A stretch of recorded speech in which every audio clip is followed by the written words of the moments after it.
Olá, queridos irmãos e irmãs que nos acompanham neste grupo de reflexão bíblica São Jerônimo.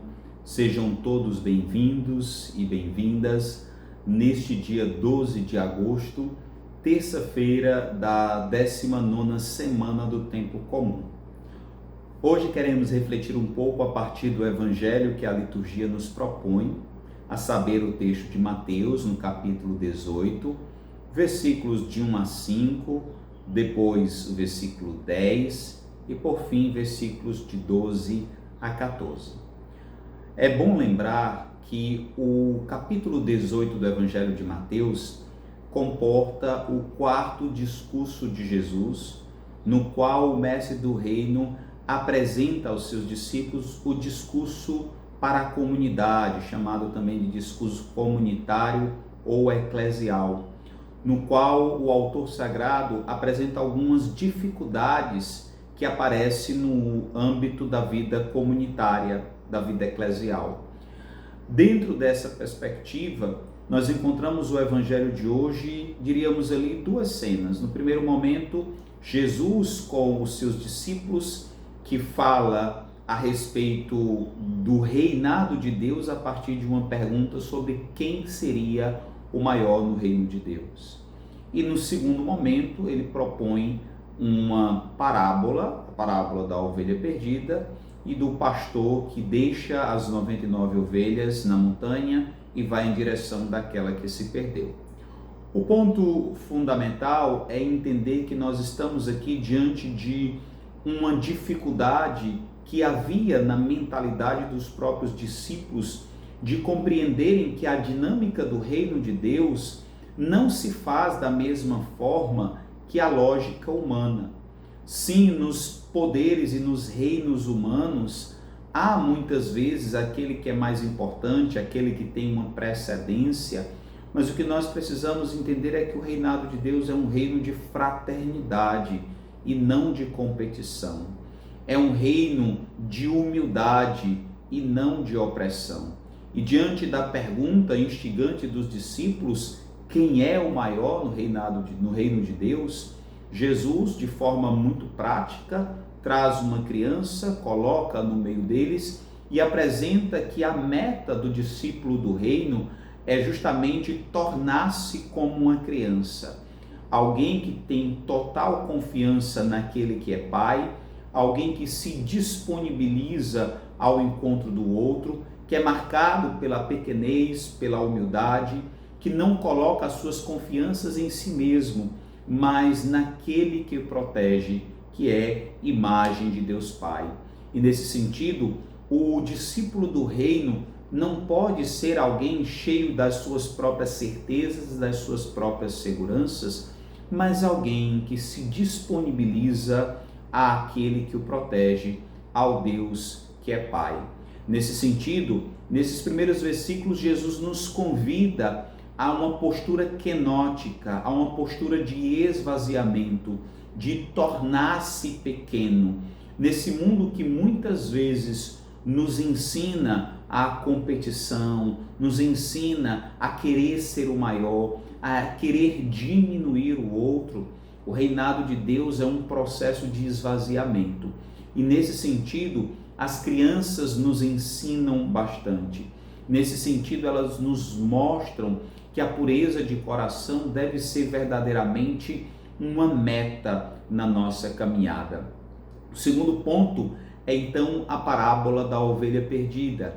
Aqui Jesus Cristo apresenta aos seus discípulos não só o largo coração de Deus, que é representado nessa parábola pelo pastor que deixa as 99 ovelhas na montanha e parte em direção daquela que se perdeu, mas sobretudo para mostrar também como cada pessoa tem um valor inestimável no reinado de Deus. E por isso, por mais que aquela postura do pastor pareça talvez insensata no primeiro momento, pareça talvez incompreensível, nós precisamos entender que é assim que Deus se porta. Deus é aquele que se esforça para buscar aquele que se perdeu. para chegar ao nosso coração. E assim nos deparamos com o imenso mistério da misericórdia de Deus. Qual bom pastor, ele vai ao encontro de cada uma das ovelhas que se perdeu. Porque, como diria de fato a linguagem joanina, o quarto evangelho, a vontade do Pai é que não se perca nenhum daqueles que foi confiado a Cristo.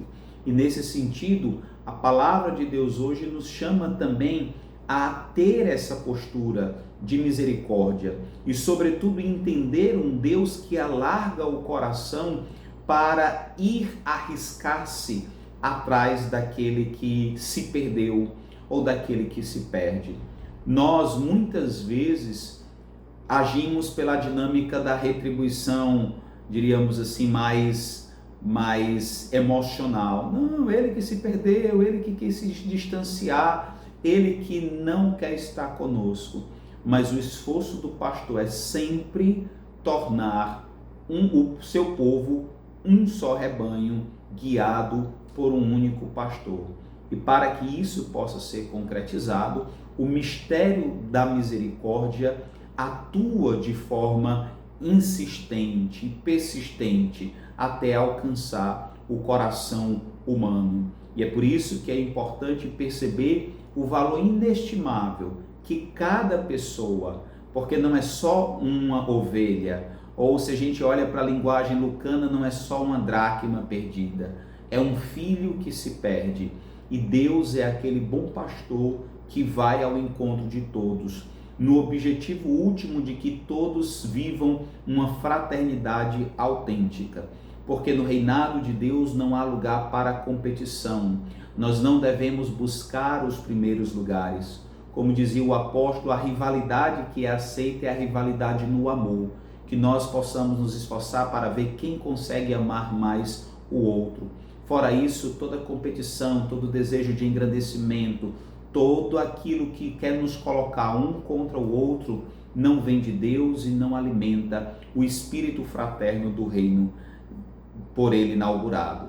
Nesse sentido, irmãos e irmãs, a liturgia de hoje nos convida a, primeiro, trazer ao nosso coração uma atitude concreta de criança, de conversão, de quem não vive a partir de si mesmo, não se enche de si mesmo, mas que vive uma postura de doação, de abertura, de humildade face a Deus e a seus irmãos. E por outro lado, também nos convida a reconhecer o grandioso mistério da misericórdia de Deus, que se arrisca e que insiste em busca daqueles que se perdem a cada dia.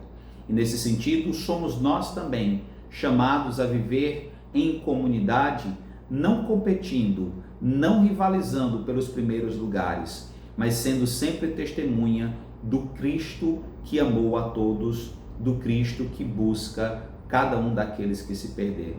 Que em Cristo Jesus nós possamos viver uma fraternidade autêntica e em tempos de dificuldade, em tempos de falta de fraternidade, nós sermos sinais de esperança para um mundo fraterno. Que Deus nos abençoe e que nós possamos de fato ser sal da terra e luz do mundo.